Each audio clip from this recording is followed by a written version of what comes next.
prêtres pédophiles aux USA. Le Vatican exprime sa honte et sa douleur. Le Vatican a exprimé jeudi sa honte et sa douleur après la révélation en Pennsylvanie, dans le nord-est des États-Unis, d'abus sexuels perpétrés sur plus de 1000 enfants par des centaines de prêtres pendant des décennies. Les victimes doivent savoir que le pape est de leur côté. Ceux qui ont souffert sont sa priorité et l'Église veut les écouter pour éradiquer cette horreur tragique qui détruit la vie des innocents, a déclaré le Saint-Siège dans un communiqué. Deux mots peuvent exprimer ce que l'on ressent face à ces crimes horribles, la honte et la douleur, a souligné le Vatican. Une enquête des services du procureur de Pennsylvanie, publiée mardi, a révélé des abus sexuels perpétrés par plus de 300 prêtres prédateurs, et couverts par l'Église catholique de cet État, dont ont été victimes au moins 1000 enfants. Ce n'est pas la première fois qu'un jury populaire publie un rapport dévoilant des cas de pédophilie au sein de l'Église catholique américaine, mais jamais une enquête n'avait révélé autant de cas. Des prêtres violaient des petits garçons et des petites filles et les hommes d'église qui étaient leurs responsables n'ont rien fait. Durant des décennies, ont écrit les membres du jury, les abus décrits dans le rapport sont pénalement et moralement répréhensibles, et ont volé aux victimes leur dignité et leur foi, déclare le Vatican. Il relève toutefois que la majeure partie des cas évoqués sont antérieurs au début des années 2000, moment où une suite de scandales a poussé l'Église américaine à mener des réformes drastiques. Vigilance. Le Saint-Siège encourage de constantes réformes et une vigilance à tous les niveaux de l'Église pour garantir la protection des mineurs et des adultes vulnérables.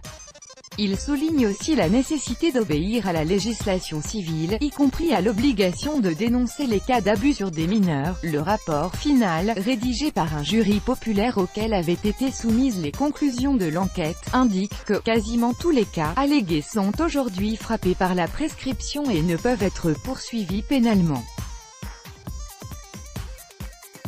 En procédure pénale américaine, le ministère public peut soumettre des faits à un jury populaire, qui décidera s'il y a ou non matière à poursuite.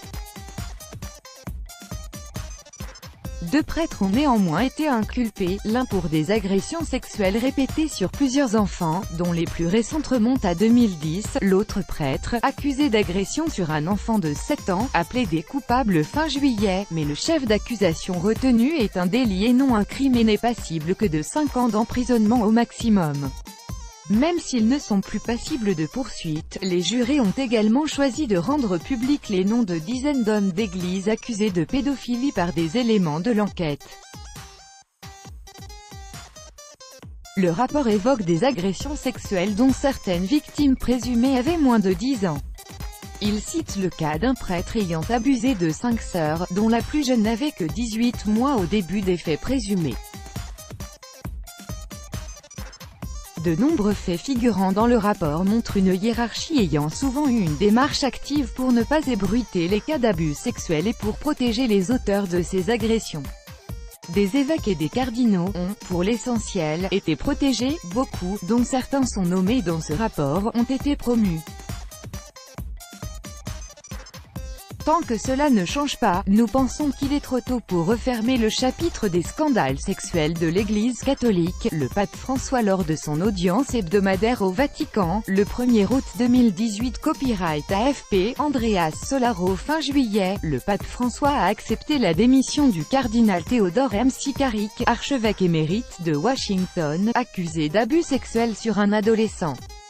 Plusieurs autres hauts prélats ont été contraints de démissionner pour avoir fermé les yeux, dont les cardinaux Roger Mahony, Los Angeles, et Bernard Law, Boston, décédés fin 2017. Les agissements de l'archevêque Law ont été au cœur d'une vaste enquête du Boston Globe, qui a reçu le prix Pulitzer avant de faire l'objet d'un film, Spotlight, couronné par les Oscars du meilleur film et du meilleur scénario en 2016.